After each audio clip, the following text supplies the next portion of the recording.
Hey guys, this is Roy back again. Second installment of my little Tesla coil, alias gallon wheel.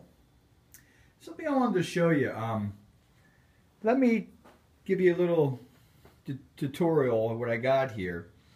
I got pretty much 110 coming in, going to my rheostat through the positive, going into my small and large capacitor with the positive, coming out the other end of the capacitor, going to the car coil positive.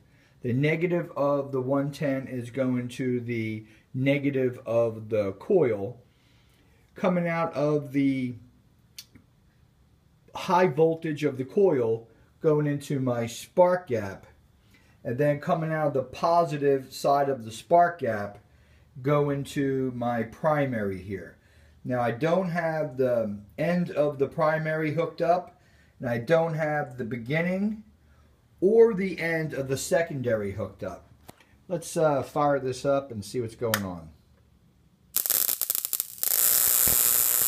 So here we got some spark.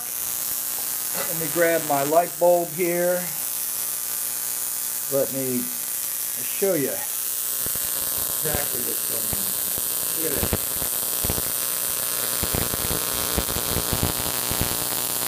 You see the light bulb lighting up. You see spark coming out the top.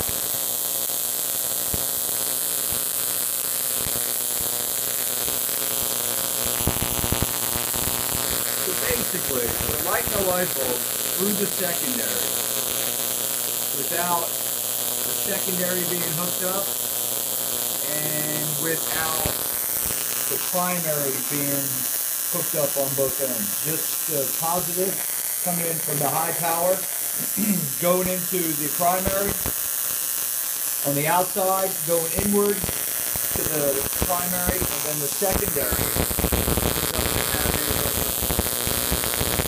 spark coming from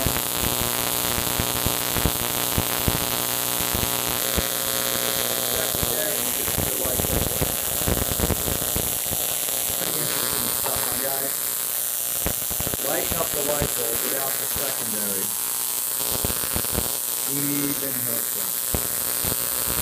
Yes. Guys have any comments on it? Any suggestions why? Light the 4-foot light bulb up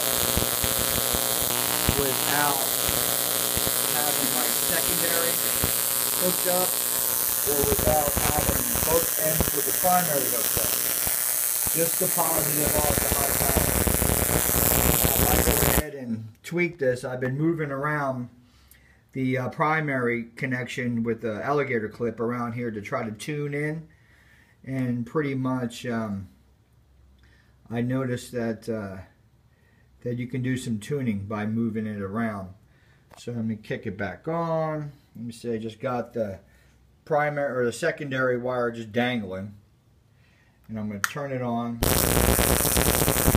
I'm going to go ahead and come back up with my light bulb.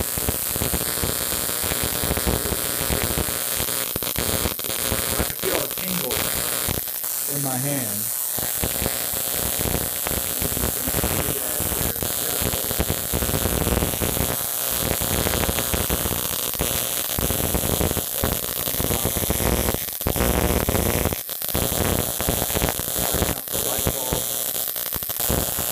So we're put in that air coil. We're throwing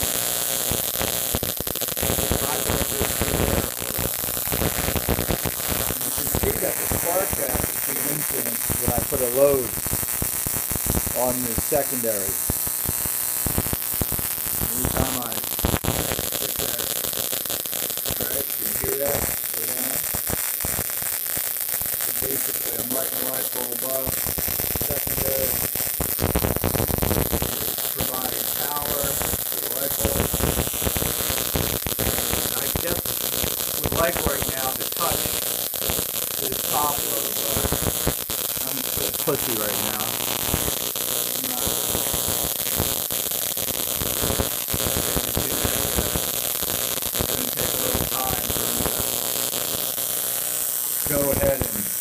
Get courageous here.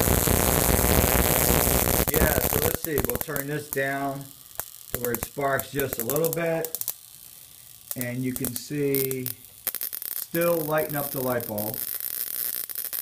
You can hear down there. You can see the spark gap.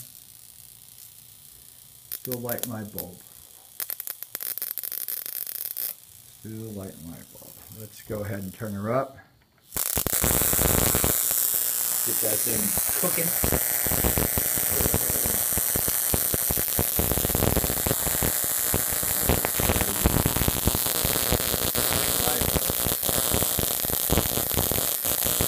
Alright guys, we'll turn the puppy off. Later on tonight I'll be doing some videos on capacitors. You can see I'm already wrapping wire, braided 4 times on the outside of the capacitor. What I want to do is some Edley-Escalon capacitors test, along with some Tesla capacitors test. These are salt water right there.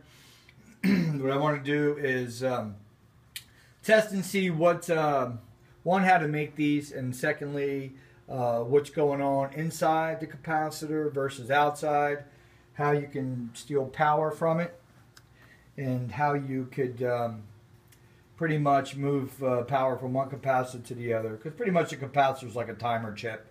Pretty much, it, you know, if I put any resistance or resistor on that capacitor between the 2 plates, I can slowly or fastly release the capacitance in there and have it jump out. So we can hook a variable up to it, maybe use the rheostat. But anyway, you guys have a good day. Bam. Bye-bye.